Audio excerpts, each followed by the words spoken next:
Šajā rītā lasīsim svētos rakstus no Jāņa evaņģēlija 1. nodaļas 14. pantu.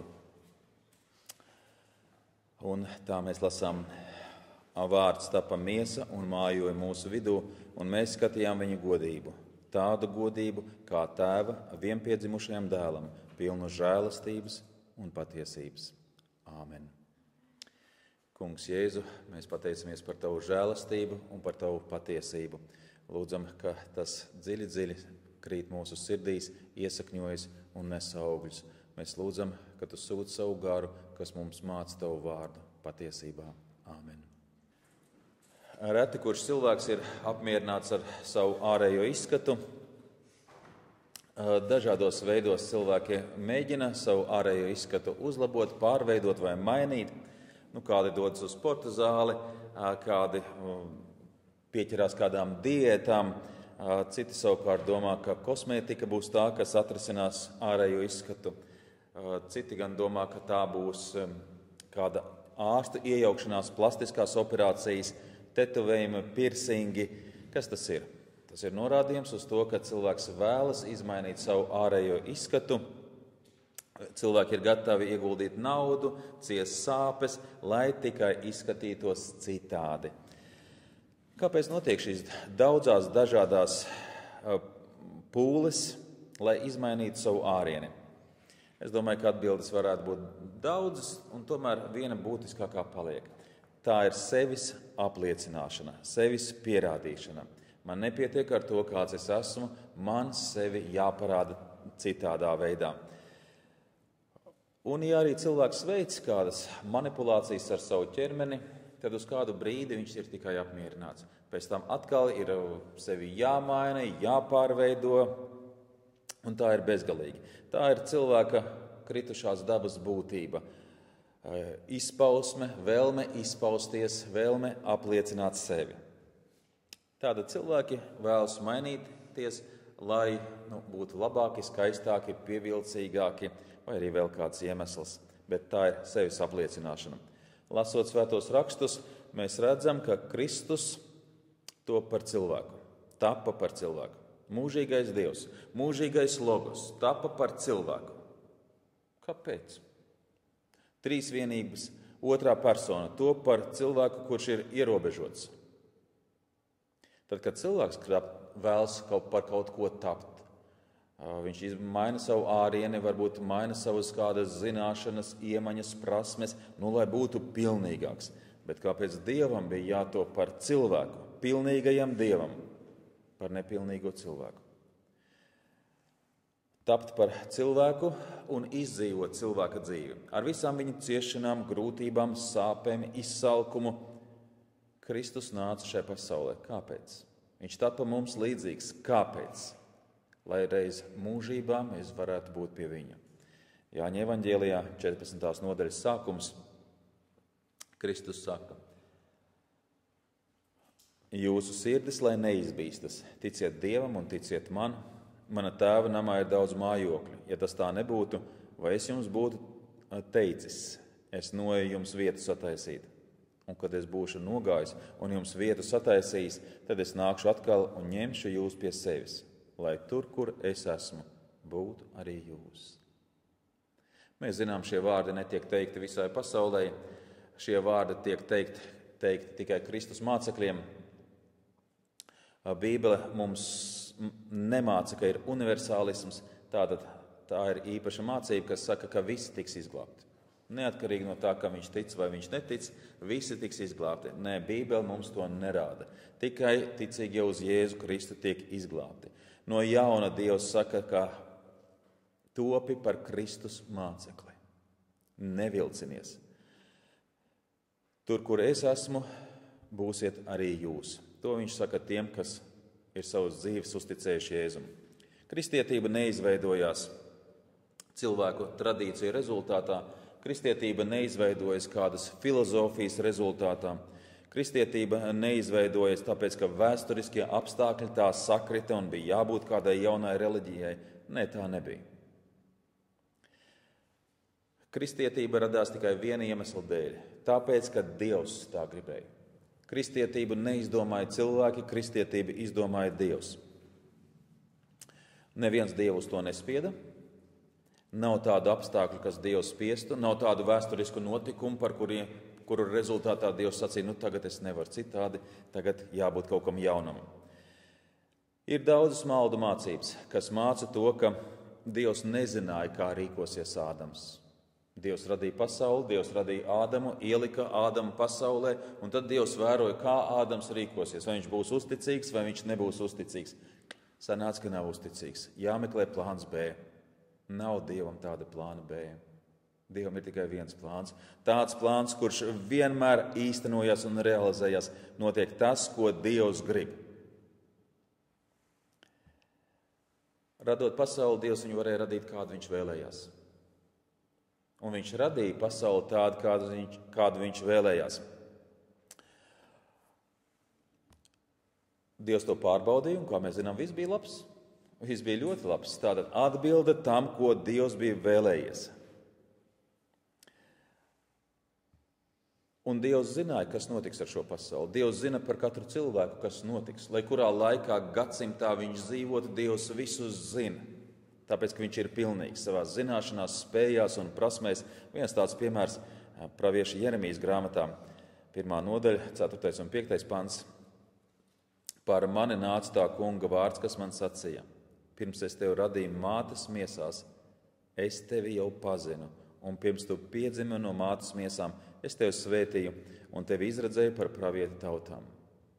Pirms tu ienāci, pirms bija pirmais tavs vārds, pirmais tavs kliedziens šai pasaulē, es jau zināju, ko tu darīsi. Es jau zināju, ko tu sludināsi, kā tu dzīvosi, cik būs tavu dienu skaits. Dievs visu zina. Dievam nav vajadzīgs B plāns. Kad Dievs izdomāja, ka jāsūta ir Kristus? Tad, kad Ādams krita grēkā? Vai vēlāk? Laika gaitā varbūt Dievam radās kāds plāns, ko darīt ar tiem cilvēkiem. Nē, tā nav. Tad, kad šīs pasaules nebija, Dievs izdomāja, ka pasaulē, kāda būs pasaule, un pasaulē nāks viņš, Kristus. 1. Pētera 1.18. Jūs zināt, ka esat ne ar iznīcīgām lietām, sudrabu vai zeltu, atpirkti no savas aplamās dzīves, mantots no tēviem, bet ar Kristus, šī bezvainīgā un nevainojamā jēra dārgām asinīm, kas gan iepriekš izredzēts pirms pasaules radīšanas, bet atklāts laiku beigās jūsu dēļ. Pirms pasaules radīšanas Dievs zināja, trīsvienības otrā persona nāk šajā pasaulē. Nāks, lai glābtu cilvēkus. Pirmais cilvēks vēl nebija radīts. Pasaule vēl nebija radīta, kad jau bija nolemts, ka pasaulē nāks Kristus. Viņš nolēma, kur un kā tas notiks. Bībeles Dievs ir atklāsmes Dievs. Vēstures gaitā Dievs sevi atklāja cilvēkiem, cilvēcei. Dievs nedod uzreiz visu atklāsmi visiem cilvēkiem. Mēs nevarētu tādu informācijas daudzumu nemaz panest. Laika gaitā Dievs solīti pa solītim cilvēkiem atklāja, kas viņš ir un kas notiks. Par Kristu pirmo reizi uzzināja kad? Ne jau austrumu gudrie bija tie, kas atnāca uz Jeruzalemi un atnesa vēsti. Ziniet, jums ir ķēniņš piedzimis, jums ir glābējs piedzimis. Nē, Dievs stipri ātrāk ir atklājis šo vēsti par Jēzu Kristu. Stipri ātrāk. Tas jau bija pašā ēdens dārzā. Dievs pats sludināja evaņģēliju pirmajiem cilvēkiem. Jau ēdens dārzā. Vēlreiz 1. Mūzes grāmata, 3. nodaļa, tas notiek pēc grēkā krišanas, tas gan tiek teikt čūskai, bet mēs šeit redzam evaņģēliju. Un Dievs tas kungs sacīja čūskai, tādēļ, ka tu to esi darījusi. Tu esi nolādēta visu lopu un lauku zvēru vidū. Uz savu vēderu tev būs līst un pīšļus ēst visu savas mūža dienas. Un es celšu ienaidu starp tevi un sievu, starp tavu dzimumu un sievas dzimumu. Tas tev sadragās galvu, bet tu viņam iekodīsi papēdī. Šis 15. pāns ir evaņģēlijs, kas runā par Kristu cilvēkiem. Ādams arī jau zināja, ka reiz nāks glābējs. Vēlāk, caur katru pravieti, Dievs aizvien vairāk un vairāk kaut ko atklāja par Kristu. Vissanākā Bībeles grāmata ir Ījaba grāmata, tieši tā. Un Ījabs dzīvoja apmēram 2000 gadus pirms Kristus. Ījabs dzīvoja Ābrahāma laikā. Un ko tad Ījabs zināja par Kristu? Pārsteidzoši ir vārdi 19. nodaļā. Ījaba grāmata, 19. nodaļa, 25. pants. Taču es zinu, ka mans pestītājs ir dzīvs, un pēcgalā viņš celsies par pīšļiem. Ījabs 2000 gadus pirms Kristus. Viņš sludina par Kristus augšām celšanos. Daudzi kristieši ar lielu negribēšanu lasa veco derību vai nelasa vispār. Vai lasa ar nepareizu attieksmi. Veltīgi. Bībeles vecās derības centrālā tēma ir Mesija. Centrālās tēma ir Jēzus Kristus. Varbūt grūti to ir tā salasīt un saredzēt. Un ir kāds notikums, kas mums to ļoti skaidri atklāja. Pēc savas augšām celšanās Kristus parādījās daudziem mācekļiem. Mācekļiem tas bija īpašs piedzīvojums, bet diviem mācekļiem īpaši. Viņus sauc par Emavas mācekļiem. Svētdienas pēcpusdienā vai vakarpusē viņi gāja uz Emavu, netālu no Jeruzālemes. Viņi bija nospiesti, apjukuši, apmulsuši. Pie viņiem pienāk Kristus, un viņi Kristu nepazīst. Viņi krata savu sirdi, stāsta, cik viņiem smagi, grūti. Viņi saka par savām cerībām, kas viņiem bija, un vilšanos par pārsteigumu lieldienu rītām. Un Kristus ar viņiem runā. Un Lūkas evaņģēlijā ļoti zīmīgi vārdi, ko saka, kas ir sacīti. Lūkas 24, 27. Tas ir Kristus. Un iesākdams no Mūzes un visiem praviešiem, viņš, tas ir Jēzus, tiem izskaidroja visus rakstus, kas par viņu rakstīti. Iesākdams no Mūzes un visiem praviešiem. Mūzes un visu praviešu uzdevums bija tikai viens – stāstīt par Mesiju, kas nāks no pasaules radīšanas. Laika Dievs gatavoja pasauli Kristus atnākšanai. Viņš zināja, kad tas būs un kā tas notiksies. Dievs iepriekš pateica pasaulē pārsteidzošu lietu, kuru ar prātu nevar saprast. Pravietis Jesaja dzīvoja 700 gadus pirms Kristus. 700. Un 7. nodaļa 14. pantā ir sacīts: tādēļ tas kungs pats dos jums zīmi. Redzi, jaunava kļūs grūta un dzemdēs dēlu, un viņa tam dos vārdu Imānuels. Pārsteidzoši. 700 gadus iepriekš. Vai pravietis kaut ko varēja pats izdomāt ar savu prātu? Vai jūdi varēja izdomāt ar savu prātu? Cilvēki varēja izdomāt kaut ko tādu, kas ir nesavienojams, nesaprotams, neaptverams cilvēka prātam. Un viņa tam dos vārdu Imānuels. Un iedomājieties, 700 gadi vai gadi kopš radīšanas. Tik daudz cilvēku, tik daudz notikumu, tik daudz lēmumu, 100 000 lēmumu, un viss aiziet vienā punktā. Viss. Visi vēsturiskie notikumi, ticīgi jau neticīgo lēmumi, viss aiziet vienā punktā – Beitlemē. Nāk pasaulē Imānuels. Pagāja 700 gadi, un Dievs sūtīja Gabrielu pie Marijas, lai viņai pateiktu, ka Marija pienāca laiks, kad tas, kas pravieša Jesajas grāmatā ir sacīts, tas piepildīsies. Lūkas evaņģēlijas 1. nodaļa no 30. panta lasām. Tātad Gabriels sacīja: nebīsties, Marija, jo tu žēlastību esi atradusi pie Dieva. Un redzi, tu tapsi grūta savās miesās un dzemdēsi dēlu. Un sauksi viņa vārdu Jēzus. Vārds Jēzus nozīmē Dievs ar mums. Šis vārds nozīmē Imānuels. Dievs ar mums. Tas būs liels un viņu sauks visaugstākā dēlu. Un Dievs tas kungs dos viņa tēva Dāvida troni. Un viņš valdīs par Jēkabu namu mūžīgi. Un viņa valstībai nebūs gala. Mūžīgi valdīs, valstībai nekad nepienāks gals. Pārsteidzoši, kā Dievs to visu salika vienā punktā, vienā laikā. Līdz šim brīdim Dievs deva atklāsmi cilvēkiem. No Ēdenes dārza caur katru pravieti aizvien vairāk un vairāk un vairāk atklādams to, kāds būs Kristus. Un vienu dienu Kristus nāk šai pasaulē. Kristus ir pilnīgākā Dieva atklāsme, visaugstākā, vislielākā. Citas atklāsmes nebūs. Šī ir pēdējā, vislielākā Dieva atklāsme. Vēstule ebrejiem mums par to sacīja. Ebrejiem 1 un 2. Dievs vecos laikos daudzkārt un dažādi ir runājis caur praviešiem uz tēviem. Šīs pēdējās dienās uz mums ir runājis caur dēlu, ko viņš iecēlis par visu lietu mantinieku, caur ko viņš arī pasauli radījis. Stāstīts par Kristu, un Kristus ienāk šajā pasaulē. Vārds tapa miesa. Kristus ne tikai tapa cilvēks. Kristus dzīvoja starp cilvēkiem. Kristus izdzīvoja cilvēka dzīvi no paša sākuma līdz pašām beigām.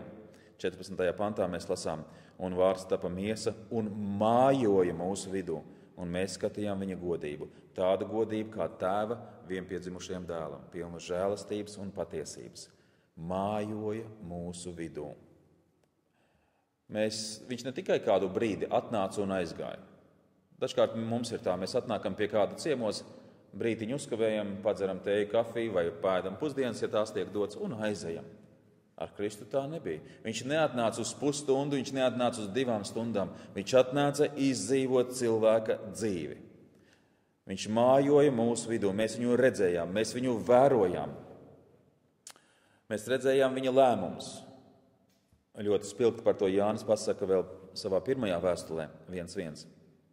Kas no sākuma bija, ko esam dzirdējuši, ko savām acīm esam redzējuši, ko esam skatījuši, un mūsu rokas ir aptaustījušas dzīvības vārdu. Mēs redzējām, mēs dzirdējām, mēs aptaustījām. Tā nebija kāda ilūzija. Tas nebija kaut kāds prāta lidojums, tā nebija kāda filozofija. Mēs redzējām, dzirdējām, aptaustījām. Ļoti, ļoti cieši saskarsme ar Jēzu. Dažkārt cilvēki saka, tu mani nesaproti. Tu nesaproti to situāciju, kurā es esmu. Tu nezini, kam cauri man ir jāiet, kas man ir jāpārdzīvo. Cilvēki saka arī, Dievs ir tālu. Viņš arī mani nesaprot, ko es jūtu, ko es domāju, kam eju cauri. Neviens mani nesaprot. Vai tiešām? Vai tiešām neviens nesaprot? Vai tiešām Dievs nesaprot? Jānis saka, viņš mājoja mūsu vidū. Viņš saka, Dievs nav tālu, bet Dievs ir tuvu. Kristus nodzīvoja savu dzīvi kur? Starp vienkāršiem ļaudīm. Viņš nedzīvoja pilī, viņš nebrauca ar lepnu auto, viņš gāja kājām. Starp vienkāršiem ļaudīm viņš nodzīvoja savu dzīvi. Daži piemēri, vai Kristus tiešām mūs saprot? Kam tad viņš ir gājis cauri? Kristus gāja cauri izsalkumam. Dažas raksturvietas, Mateja 4:2. Un kad viņš 40 dienas un 40 naktis bija gavējis, tad tam gribējās ēst. Dažkārt mēs nepēdam pusdienas un kā gribās ēst. Nekādas citas domas nezinām, kā gribās ēst. Jēzus zina, ko nozīmē, kad gribās ēst. Un tā nebija vienīgā reize. Bībelē ir vairākas tādas reizes. Vēl Mateja evaņģēlijs jau vairāk uz otru pusi, 21:17. Un kad viņš atstāja tos, viņš izgāja no pilsētas uz Betāniju un palika tur pa nakti. Bet, kad viņš rīta agrumā atkal gāja uz pilsētu, viņam gribējās ēst. Iespējams, ka nebija brokastis, varbūt arī nebija vakariņas. Jēzus zināja, kas ir izsalkums. Jēzus zināja, kas ir slāpes. Jāņa 4:7. Te kāda sieva no Samarijas nāk ūdens smelt. Jēzus viņai saka, dod man dzert. Viņam nebija pat ar ko pasmelt. Viņš gribēja dzert, bet nevarēja tikt pie akas ūdens. Un nāk kāda sieviete, un viņš saka, iedod man padzerties. Kristus zināja, kas ir nogurums. Mēs domājam, ka mēs zinām, kas ir nogurums. Kristus zināja. Jāņa 4:6. Tur bija Jēkaba aka. Jēzus no ceļa piekusis apsēdās turpat pie akas. Tas bija ap 6 stundu. Viņš bija kopā ar mācekļiem. Mācekļi viņu atstāja. Kāpēc Jēzu atstāja mācekļi? Tāpēc, ka viņš nevarēja tālāk paiet. Viņš bija tik ļoti piekusis, ka viņam vajadzēja apstāties, apsēsties, atpūsties, un tikai tad viņš varētu iet tālāk. Bija apsēdies un piekusis. Vēl kāds nogurums. Dažkārt mums šķietās, ka mēs esam tik ļoti noguruši, ka knapi varam līdz gultē tikt. Mateja 8:23.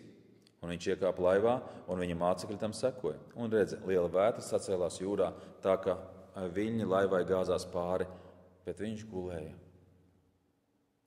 Cik labs miegs, varam domāt, Jēzum ir. Es domāju, cik viņš bija noguris. Laivā gulēt ir diezgan sarežģīti. Tie, kas ir kuģojuši, tie zina, ko tas nozīmē, ka tev šūpo no vienas malas uz otru, neraugoties uz to šūpošanu, un viļņi sitās pret laivu. Mācekļi tur smēla ūdeni, mācekļi tur viens kaut ko, kādam otram kaut ko teica un komandēja, lai tajā vētrā varētu iztūrēt to laivu. Troksnis bija diezgan pamatīgs, un Jēzus guļ aiz noguruma. Kristus pārdzīvoja citu sāpes. Mateja 20:34. Jēzum palika viņa žēl, un viņš aizkārto acis, un tie tūdaļ kļuva atkal redzīgi, un viņam sekoja. Viņam palika žēl. Jēzus redz cilvēku bērnus, Jēzus redz, kam mēs ejam pāri cauri kādām slimībām, satricinājumiem, viņam palika žēl. Par saviem draugiem Jēzus īpaši pārdzīvoja. Viņa draugi bija Lācars, Mārta un Marija. Un mēs zinām šo notikumu ar Lācaru. Jāņa 11:35, kad Jēzus atnāk pie Lācara kapa, mēs redzam, cik ļoti Jēzus to pārdzīvoja. Jēzus raudāja. Tad Jūdas sacīja, redzi, cik ļoti viņš to ir mīlējis. Cik ļoti. Tik liels bija Jēzus pārdzīvojums. Kristus zināja, ko nozīmē būt nepieņemtam savā ģimenē.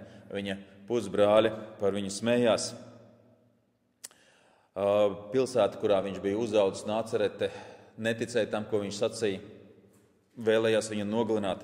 Kristus zināja, ko nozīmē, ka tevi apmelo, nepaties tiesā, sit, apspļauda, pazemo. Mateja 26:67. Tad tie viņam spļāva vaigā un sita ar dūrēm, bet citi viņu pļaukāja. Tie bija jūdi, ko darīja romiešu karavīri, Markas 15:16, bet karavīri viņu noveda pilī, tas ir pārvaldnieku namā, un sasauca visu pulku. Un tie viņam apvelk purpuru mēteli un nopinuši ērkšķu vainagu, lika to viņam galvā un sāka viņu sveicināt, sveiks, jūdu ķēniņi. Un sita viņam par galvu ar niedri, un viņa apspļaudīja un ceļus locīja, viņu pielūdza, un kad tie viņu bija apsmējuši, tad tie novilka purpuru mēteli un viņam apvilka viņa paša drēbes un viņu aizved, lai sistu krustā. Vai tiešām Jēzus mani nesaprot? Izejot cauri šai dzīvei, neviens viņu nespied to darīt, bet viņš nāca manis dēļ. Kristus zināja, kas ir nodevība no savu vistuvāko cilvēku puses. Mācekļi viņu nodeva. Jūdi viņu pārdeva par 30 sudraba grašiem. Šīs 30 sudraba naudiņas bija tik daudz, tik liela summa, par kuru pirka vergus tajā laikā. Jūdi viņu pārdeva. Pēters pateica, solīja uzticību līdz nāvei, un nepagaina ilgs laiks, kad atklājās pilnīgi cita aina. Pārējie mācekļi katrs aizmuka uz savu pusi, bet par Pēteru mēs izlasīsim Marka 14:70. Bet viņš atkal liedzās, un pēc maza brīža tie, kas apkārt stāvēja, atkal Pēterim sacīja, patiesi, tu esi viens no tiem, jo tu esi galilietis. Un viņš sāka ladēties un dievoties, es nepazīstu to cilvēku, par ko jūs runājat. Uzticība līdz nāvei, bet tur ir nodevība. Kā Jēzus jutās, ejot uz Golgātas krustu. Vai tiešām Dievs mani nesaprot? Viņš dzīvoja mūsu vidū, sacīja apostols. Mēs redzējām, kā Kristus izdzīvo cilvēka dzīvi. Viņš saprot nomāktos, nospiestos. Viņš ir tuvu, daudz tuvāk nekā mēs varam iedomāties. Viņš saprot mūs daudz vairāk nekā mēs paši sevi saprotam. Mateja 11:28. Nāciet šurp pie manis visi, kas esat bēdīgi un grūtsirdīgi. Es jūs gribu atvieglināt. To saka Kristus. Apostols Jānis saka, mēs redzējām, kā vārds tapa miesa. Viņš dzīvoja mūsu vidū, bet tas vēl nav viss. Un viņš turpina šajā 14. pantā. Un vārds tapa miesa un mājoja mūsu vidū. Un mēs skatījām viņa godību. Tādu godību kā tēva vienpiedzimušajam dēlam, pilnu žēlastības un patiesības. Mēs skatījām viņa godību. Šis nav gluži precīzs tulkojums. Daudz precīzāk grieķu vārds kas šeit izmantots, tulkojas kā slava. Mēs skatījām viņa slavu, tādu slavu kā tēva vienpiedzimušajam dēlam. Mēs redzējām viņa slavu, mēs redzējām, kā viņš dzīvo, kam viņš iet cauri, ko viņš pārdzīvo, kāds lēmums viņš pieņem. Bet tas nav viss. Mēs redzējām viņa slavu. Vārds slava nozīmē spilgta, spoža gaisma, un vārds slava nozīmē Dieva pilnība.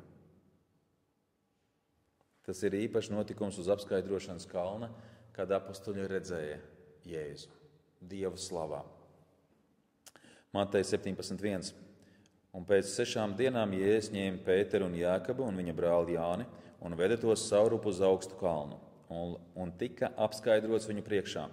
Un viņa vaigs spīdēja kā saule, un viņa drēbes kļuva baltas kā gaisma. Un redzi, tiem parādījās Mūzes un Elija un runāja ar viņu. Mācekļi bija pārsteigti, ko viņi redzēja. Ko viņi redzēja, kā Kristus tika izmainīts, kaut ko no debesu slavas. Viņi redzēja Mūzu un Eliju. Un kāda ir Pētera reakcija? Viņš griezās pie Jēzus un sacīja: Kungs, šeit mums ir labi. Ja tu gribi, es celšu šeit 3 teltis, vienu tev, vienu Mūzu un vienam Elijam. Tām vēl runājot, redzi, spoža padeves tos apēnoja, un redzi, balss no padeves sacīja: Šis ir mans mīļais dēls, pie kura man labs prāts, to jums būs paklausīt. Redzot Kristus slavu, mācekļi neko tādu iepriekš nebija redzējuši. Un viņi saka, mēs te gribam palikt. Mēs negribam nekur citur iet, mēs nevēlamies neko citu. Mēs vēlamies palikt šeit, Jēzu, un lūkoties tavā slavā. Mēs paliksim šeit. Bet Jēzus sacīja, nē, mēs iesim tālāk, mēs to zinām. Tātad mēs redzējām viņa slavu. Evaņģēlija autors saka, ziniet, tas vēl nav viss. Tas vēl nav viss. Mēs redzējām, kā viņš izdzīvo savu ikdienu. Mēs redzējām viņa slavu, un mēs redzējām, kā viņš parāda žēlastību un patiesību. 14. panta noslēgumā mēs lasām pilnu žēlastības un patiesības. Tikai Dievs vienlaicīgi var parādīt žēlastību un patiesību. Cilvēki mēs parādam vai nu žēlastību, vai nu patiesību. Vai nu vienu, vai nu otru. Mēs nevaram apvienot šīs abas lietas – žēlastību un patiesību. Viens tāds piemērs arī no notikuma, ko mēs labi zinām, Jāņa evaņģēlijas 8.2. Agri no rīta viņš atkal gāja templī, un visa tauta nāca pie viņa, un viņš apsēdās un mācīja viņus. Tātad kas notiek? Bībeles studija notiek, dievkalpojums notiek. Jēzus mācīja viņiem svētos rakstus. Un te pēkšņi kaut kas notiek. Nevis kāda doma, nevis kāds jautājums, bet atnāk cilvēki, kas šo Bībeles studiju izjauc. Mēģina izjaukt. 3. pants, bet rakstu mācītāji un farizēji atveda sievu, kas bija pienākta laulības pārkāpšanā, un to vidū nostatījuši. Tātad notiek Bībeles studija, un te pēkšņi viens bārs atnāk, un viena sieviete atved sev līdzi. Tie sacīja viņam, mācītāji, šī sieva pienākta laulības pārkāpšanā. Tāpēc mēs te atnācām, tāpēc mēs tavu Bībeles studiju izjaucām. Mēs gan nezinām, ko tu iepriekš tur esi runājis, bet tagad ir cits jautājums, svarīgāks. Un tātad mācītāji šī sieva pienākta laulības pārkāpšanā, un Mūzes bauslībā mums ir pavēlējis. Kāpēc mēs Jēzu nebijām uz tavu Bībeles studiju? Mēs jau zinām, ko Mūzes ir sacījis. Mēs jau zinām, kā to izprast. Mūzes bauslībā mums ir pavēlējis tādas nomētāt akmeņiem. Ko tu teiksi? Jēzus te par garīgām lietām runā, bet parādi tagad praktiski.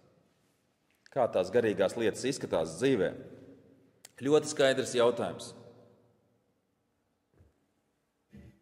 Dievs deva jūdiem bauslību, lai ierobežotu ļaunumu.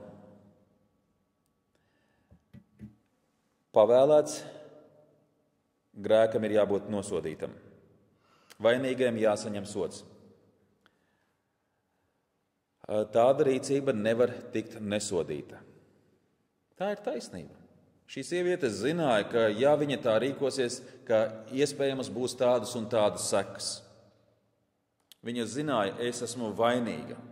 Savās acīs viņa bija vainīga. Citu cilvēku acīs viņa bija vainīga. Dieva acīs Viņa bija vainīga. Visur. Vainīgs, vainīgs, vainīgs. Un tas ir taisnīgi. Taču Dievs ir neaptverams Dievs. Viņš ir neprognozējams. Žēlastība un patiesība. Vārds žēlastība nozīmē nepelnīta dāvana. Lasām tālāk. Bet Jēzus pie zemes noliecies, rakstīja ar pirkstu smiltīs. Ļoti daudz teologu domā, ko Jēzus tur rakstīja. Ir visādas hipotēzes, kas tur varētu būt rakstīts. Man gan šķietās, ka varētu smiltīs būt rakstīts šie divi vārdi – taisnība un žēlastība. Taisnība un žēlastība. Bet mēs to nezinām. Mūžībā mēs to uzzināsim, kungs Jēzus, ko tu tur rakstīja toreiz smiltīs. Nepaies ne 50 gadi, kad mēs par to varēsim noskaidrot. Tā būs vēl viena Bībeles studija, domāju, debesīs. Kad nu tie uzstāja viņam ar savu jautāšanu, viņš pacēla galvu un sacīja, kas no jums ir bez grēka, tas lai pirmais met akmeni uz viņu. Un atkal noliecies, viņš rakstīja smiltīs. Bet tie to dzirdējuši aizgāja cits pēc cita, sākot ar vecajiem. Un Jēzus palika viens līdz ar sievu, kas vidū stāvēja. Un Jēzus atkal galvu pacēlis, sacīja viņai, sieva, kur viņa ir? Vai neviens tev nav pazudinājis? Viņa atbildēja, neviens, kungs. Tad Jēzus sacīja, arī es tev nepazudinu, ej un vairs negrēko. Sievietei tika parādīta žēlastība un taisnība. Taisnība, ka viņa ir vainīga. Žēlastība, es tev nepazudinu. Tas nenozīmē, ka grēks tika atcelts. Jēzus nepateica šai sievietei, zini, tavs grēks īstenībā nebija nekas liels. Ir vēl trakāks lietas. Nē, viņš tā nepateica viņai. Par katru grēku ir jāsaņem sods. Katram grēkam, katrs grēks tiks sodīts. Vai nu šeit uz zemes, vai nu tas notiks mūžībā. Šis sods šai sievietei netika atcelts. Šīs sievietes sodu Kristus paņēma uz sevi. Dieva dusmas par šo grēku Kristus paņēma uz sevi. Viņš netika atcelts. Par šo grēku Kristus saņēma sodu. Vēl pēdējā raksturvieta Jesajas grāmatā mēs lasām 53. nodaļa. Viņš, tā kunga kalps, uzauga neticīgi pūļu priekšā kā atvase un kā saknes atzarojums izkaltušā zemē. Viņam nebija nekāda izskata, nedz arī kāda skaistuma, lai mēs to ar lapatiku uzlūkotu. Tur nebija arī nekā ārēji redzama, lai mēs viņā būtu atraduši ko patīkamu. Taisni otrādi. Viņš bija nicināts. Labāki ļaudis no viņa vairījās. Vīrs, kam nebija svešas sāpes un kas bija norūdīts ciešanās, tāds, kura priekšā aizklāja vaigu, tā nicināts, ka mēs viņu ne par ko neturējām. Taču viņš nesa mūsu sērgas un ciešanas, un mūsu sāpes viņš bija uzkrājis sev. Turpretī mēs viņu uzskatījām par sodītu, Dieva satriektu un nomocītu. Viņš bija ievainots mūsu pārkāpumu dēļ un mūsu grēku dēļ satriekts. Mūsu sods bija uzlikts viņam, mums par atpestīšanu. Ar viņa brūcēm mēs esam dziedināti. Mēs visi maldījāmies kā āvis, ik viens raudzīdamies tikai uz savu ceļu, bet tas kungs uzkrāva visus mūsu grēkus viņam. Par katru grēku pienāks sods. Cilvēki, kuri netic Kristum, paši nes savu sodu, nesīs savu sodu par saviem grēkiem mūžīgi. Bet tie, kas Kristum ir atdevuši, tas ir izsūdzējuši savus grēkus, tos nožēlojuši, par tiem Kristus ir izciets. Visas Dieva dusmas. Tie, kas savus grēkus atdevuši Kristum, tie ir saņēmuši Kristus taisnību, Kristus svētumu, un viņi būs ar Kristu mūžībā, un viņa slavu skatīsies mūžīgi. Tas, pēc kā Pēters ilgojās, kungs, mēs gribam palikt šeit un tavu slavu skatīties. Tie to piedzīvos, kas Kristum savu dzīvi šeit ir uzticējuši un viņam sekojuši. Āmen.